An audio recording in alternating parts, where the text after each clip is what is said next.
सवाल आपका दिया है 0.999 को P बटे Q के रूप में व्यक्त कीजिए। क्या आप अपने उत्तर पुस्तक से आश्चर्यचकित हैं? तो अपने अध्यापक या सहयोगियों का,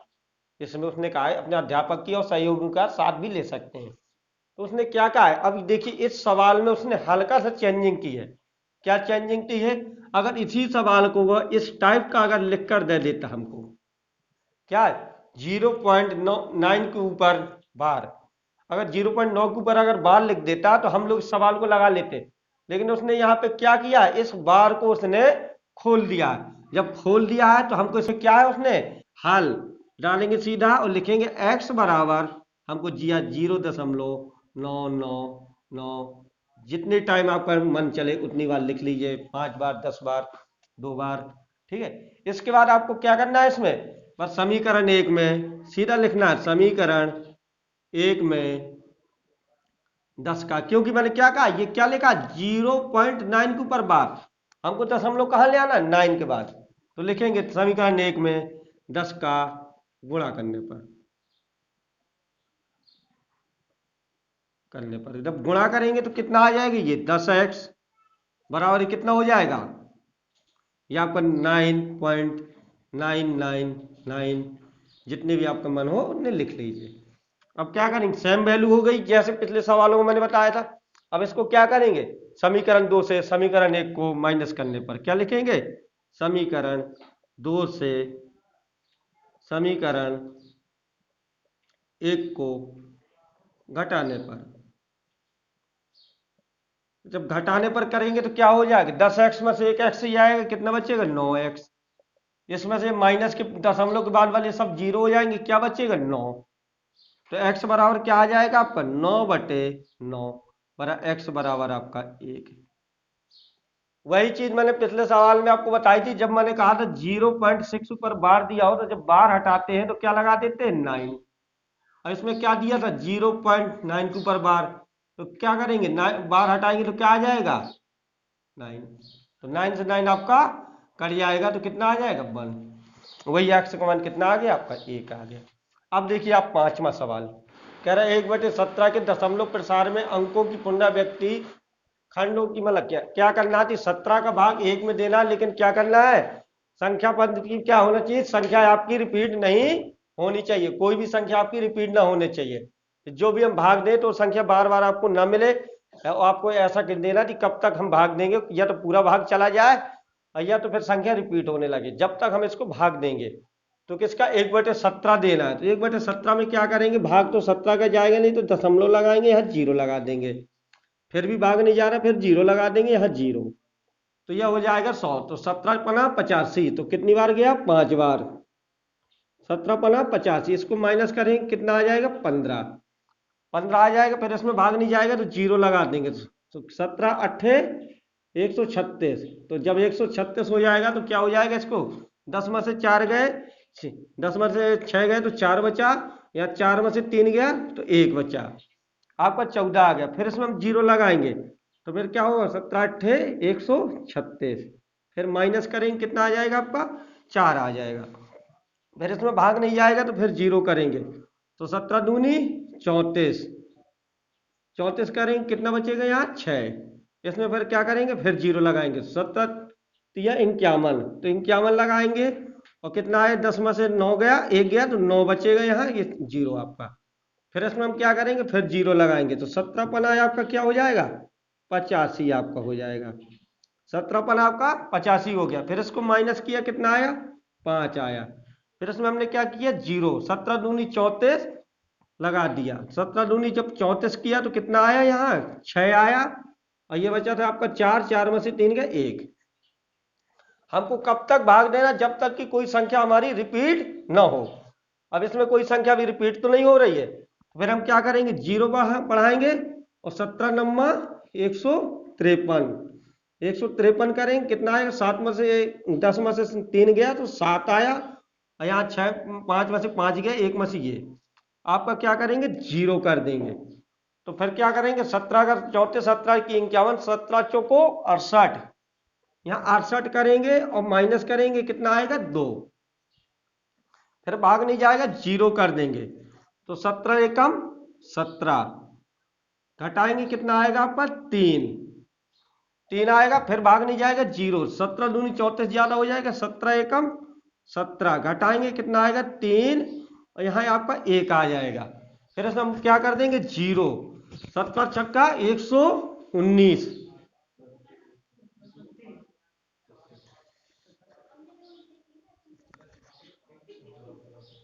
तो 19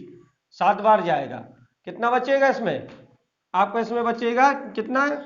10 में से आपका 9 गया तो 1 बचा, यहाँ 2 में से 1 गया, कितना बचा 1 बचा, आपका 11 बचा। फिर हम क्या करेंगे इसको, फिर 0 लगा देंगे, 17 छक्के 102, फिर भाग देंगे कितनी बार जाएगा 8 आ जाएगा, यहाँ पे 8 आ गया आपको, फिर हम भाग देंगे इसमें क्या आएगा 0, तो 17 पना 85 ज्यादा हो जाए, 17 चौको 68,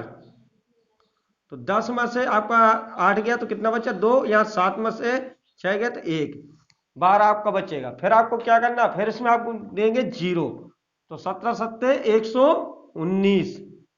जब 119 आएगा तो घटाएंगे तो 1 आ जाएगा,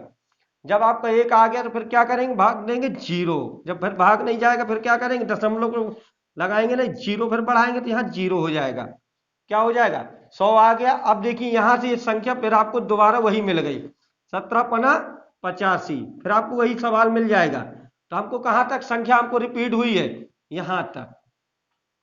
1 2 3 4 5 6 7 8 9 10 11 12 13 14 15 16,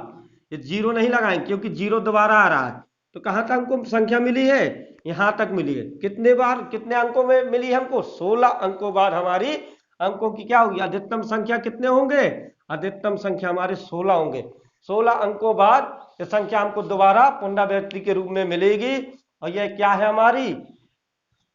अशांत संख्या है, क्या है हमारी अशांत संख्या, ये क्या है अशांत संख्या है, 16 अंकों बाद इसमें हमें मिलेगी, तो इस संख्या को हम लिख सकते हैं, इसके ऊपर बाल लगा सकते हैं पूरे के ऊपर। अब जितनी बार भाग देंगे हर 16 अंक बाद ये संख्या आपकी चेंज होती जाएगी, हर 16 अंक बाद आपको ये संख्या मिलती जाएगी, इसका कोई अंत नहीं है। अब आप देखिए छठवां सवाल, क्वेश्चन नंबर 6 कह रहा पी बटे क्यू बराबर 0 नहीं है के रूप में परिमेय संख्या लिखना है। ऐसी परिमेय संख्या लिखिए जिसका मतलब मान क्यू का मान जो नीचे वाली संख्या है उसका हर का मान 0 नहीं होना चाहिए,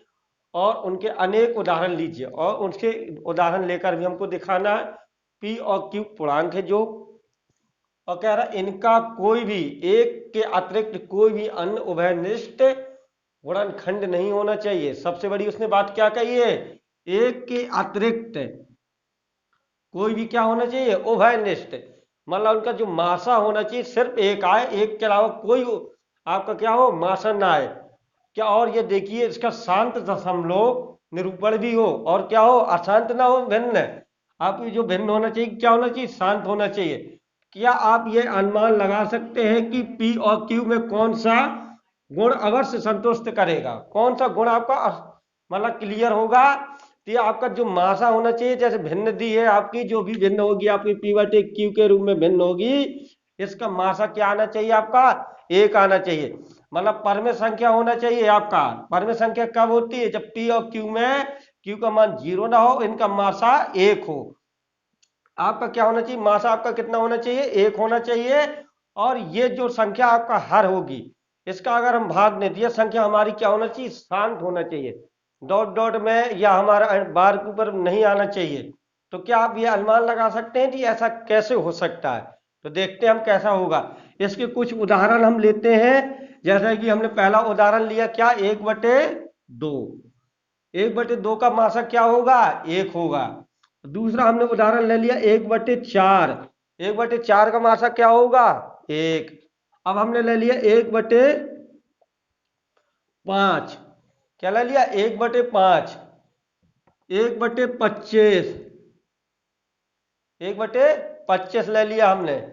इस प्रकार से डॉट डॉट करके हम कुछ भी ऐसे 2-4 मान, मैंने यहाँ आपको 4 मान ले लिए, तो 4 मान ले लिए तो मैंने क्या देख यहाँ पे करना मुझे, अगर मैं इसका ये पी बटे क्यू के रूप में इनका मासा 1 है, पहली बात तो क्या है पी बटे क्यू के रूप में मैंने सभी संख्या आपको लिख ली। इसके बाद क्या है ये आपको आपका इनका मासा भी सभी का क्या मिल रहा है, आपको एक मिल रहा है। मासा क्या मिल रहा है, एक मिल रहा है। ऐसा तो नहीं है कि मासा आपको इसमें अलग अलग टाइप का मिल रहा हो। यहाँ पे मैं अगर चार भी, यहाँ पे अगर मैं चार भी कर दूंगा तो क्या आएगा, फिर भी मासा आपको एक ही मिलेगा। तो ये आपको दे रहा है तो क्या कह रहा है, ये आपको मासा आपका कितना मिलना चाहिए, एक होना चाहिए। तो मैंने क्या किया कि कुछ संख्या चार ले ली, उसने कहा अनेक उदाहरण लीजिए, तो अनेक उदाहरण में मैंने चार उदाहरण ले लिए हैं। अब इनका मैं भाग देकर देखूंगा कि अगर ये इनका शांत आ रहा है ये नहीं आ रहा, तो देखेंगे। अगर हम एक का क्या करेंगे, एक बटे दो में अगर दो का हम भाग करेंगे कितना आ जाएगा, तो कितना आ जाएगा, अगर दो का हम भाग करेंगे एक में तो दो एक दशमलव लग जाएगा, जीरो, ये कितना आ जाएगा, पाँच। कितना आ गया, 0.5। ऐसे इसका एक बटे चार का करेंगे तो कितना आ जाएगा, चार का भाग 10 में तो जाएगा नहीं, दशमलव लगाएंगे, ये कितना आया, दो दूनी चार दूनी आठ, माइनस दो, फिर दशमलव लगाए, जीरो, दो पंचे चार पंचे 20, तो बराबर कितना आ गया आपका, 2.25। इसी प्रकार से आपका क्या करेंगे, इसी प्रकार से आपका पांच का भाग किसमें करेंगे, एक में। जब दशमलव लग जाएगा तो जीरो आ जाएगा, पाँच दूनी 10, कितना आ गया आपका, पाँच दूनी 10, एक बटे पाँच का कितना निकला आपका, 0.2। अब ये 25 है तो 25 को हम क्या करेंगे, 25 का भाग हम चार में देंगे तो नहीं जाएगा, जीरो लगा देंगे, तो 25 से कम 25, तो माइनस किया कितना आया, कि आपका 5 आ गया, यहाँ एक आ गया। फिर क्या करेंगे आप, फिर जीरो लगाएंगे, तो 25 छक्का 150, तो कितना आ गया है आपका, 150। तो आपका कितना आ गया, एक बट चार बटे 25 का मान कितना आ गया, 0.6।